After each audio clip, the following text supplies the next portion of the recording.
Hey there, my creative people. Today I'm going to be teaching you how to draw a birthday cake because today is my 29th birthday. I look forward to seeing what you create when you draw this sweet treat. So let's get started. Hello everyone. Today I'm going to teach you how to draw a birthday cake. You really don't need that many tools for this project. You'll need a permanent marker if you have one. If you don't, no worries. A pencil and some sort of smaller fine-tipped pen. Or a ballpoint pen, okay? So I drew this cake illustration on a post-it note. So we're going to draw with a post-it note as an idea for you to see that even on something simple and ordinary, you can really do great things. Step one with your pencil is to draw an oval, a thin oval shape. This will be the top of the cake. From that thin oval shape, you're going to draw two straight lines to create the cylinder. Notice that I'm curving the base. I'm not drawing a straight line across because this will give the three-dimensional effect of the cake. All right, from that place, I'm going to draw a slice cut out of the cake. To draw the slice, and it's a little bit longer, so I'm extending my cake topper. And see, I made a mistake there, but that's okay. Just erase that line and everything will be all right. Okay, so you want a Pac-Man's mouth on the oval to show that there's a slice taken out of this cake. All right, I'm going to draw this line down there. From there, I'm going to draw the plates with an oval and the table line for where the wall meets the table, or how your eye sees things. I'll draw maybe a napkin down there with a cake cutting knife. Fancy party knife for cutting cake. And also, I'm just going to pattern out with some diagonal lines for the background effect. So this is the table with the tablecloth with some stripes. Okay, before I do any fine detail work, I want to decide, do you want this cake to have a solid icing effect, or would you like to showcase the tiers of the cake? So I'll give you those two options. If you want the tiers to show the layers of the cake, you can draw some curved lines like so. And notice I didn't make mine quite even, and since we're not robots, we can't measure quite perfectly with our eyes, but I'm going to try my very best to get 3 somewhat even layers of this cake, and it might take a little time, but notice that I'm drawing very lightly, so I can always change the line until I'm completely happy with it, or happy enough that I can move on to the next step. All right, so I have the layers of this cake. And I want this top one to have some frosting on it. So I'm going to draw some drippy lines, squiggles, to represent the frosting that's on the top of this cake. All right. From there, I'm going to build the candles. I know I won't be able to fit the exact number that I would have wanted on this cake, but I'm going with an overall effect here. All right. So, and notice that this line overlaps all those other lines I drew to create that the oval top of the cake.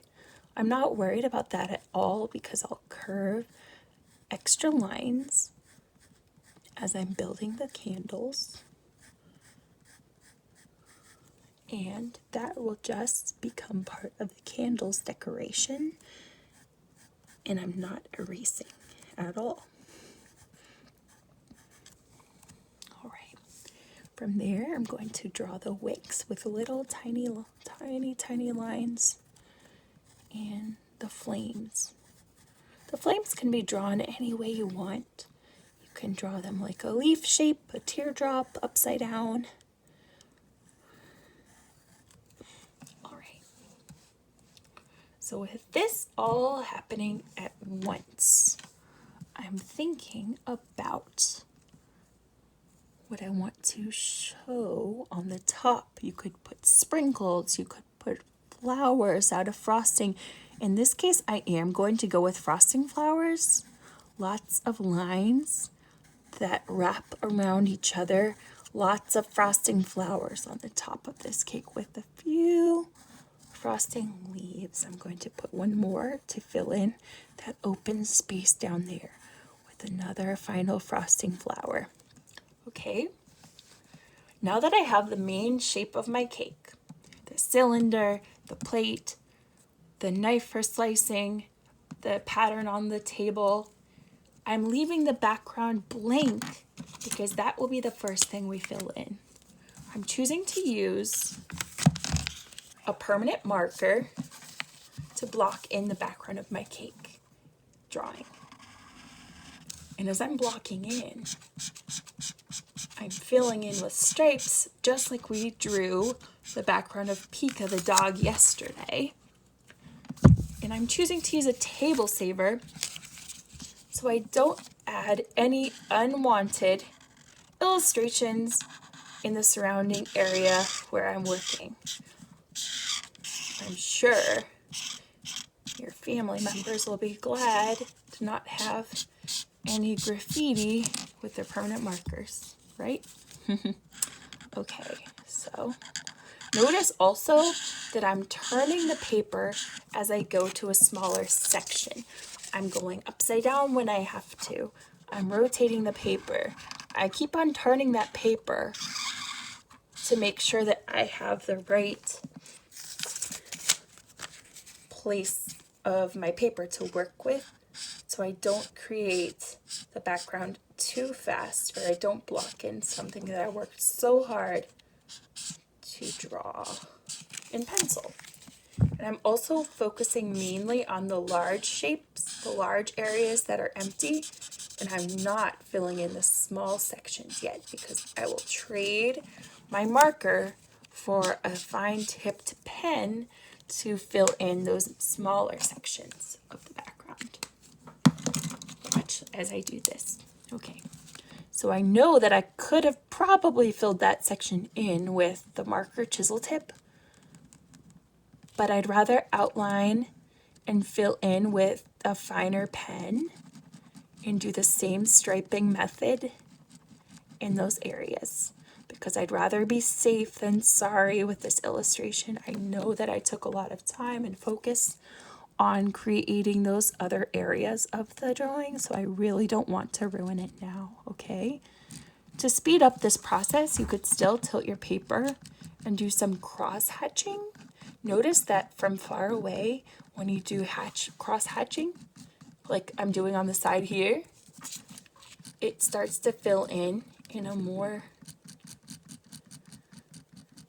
easy to fill approach than just outlining, filling in. That will take a long time, but this one will speed up your process, and that way it won't be DeSoto's 30th birthday when she's done drawing her 29th birthday cake.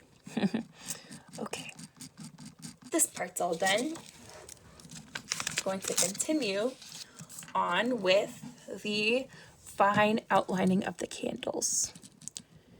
I'm going to outline around all the candles. When you outline over top of your pencil line, instead of just saying, okay, I'm done, I'm ready, where's the next part? You really give yourself a chance to make your drawing stand out. Even from a distance, I can see those candles are more emphasized with the outline than they would have been if I left them not overdrawn or traced over with the pencil. So watch as I'm tracing around this cake. tracing around the cake. And I noticed that I didn't fill in all the way to that edge, so I'm going back in permanent pen to clean up that edge. So anything in pencil, I would outline in these frosting flowers, making them stand out, frosting leaves. And instead of flowers, you could have drawn just about anything. Sprinkles, some more frosting.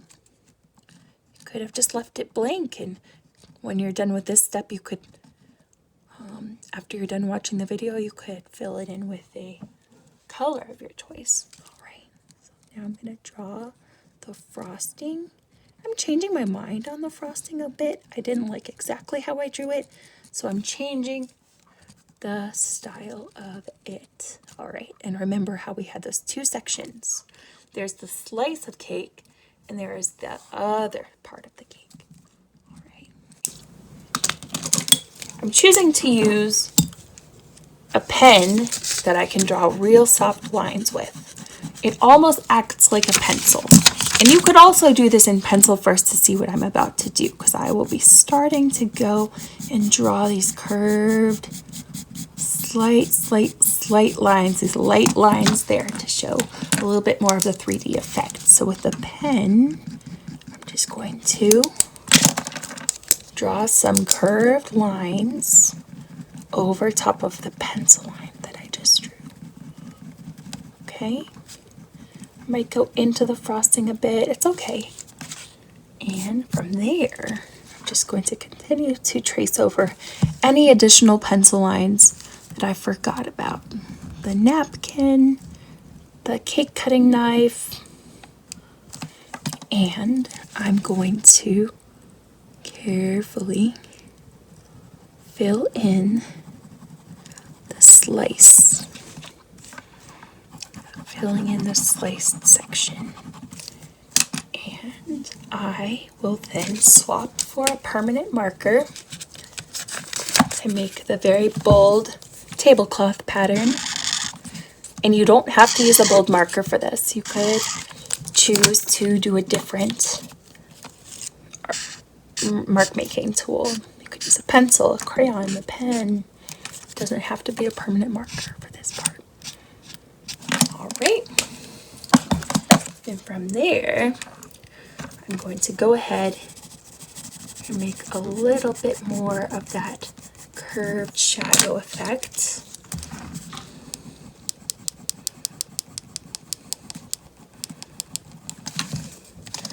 And do my final outline of the tiers, the layers. And last but not least, a full erase of all of the pencil lines that were underneath to clean up everything completely. And there you have it. You have one birthday cake drawn with 3 drawing materials: pencil, pen, and a permanent marker. I can't wait to see the cakes you create, and I look forward to seeing what's next. Thank you for watching.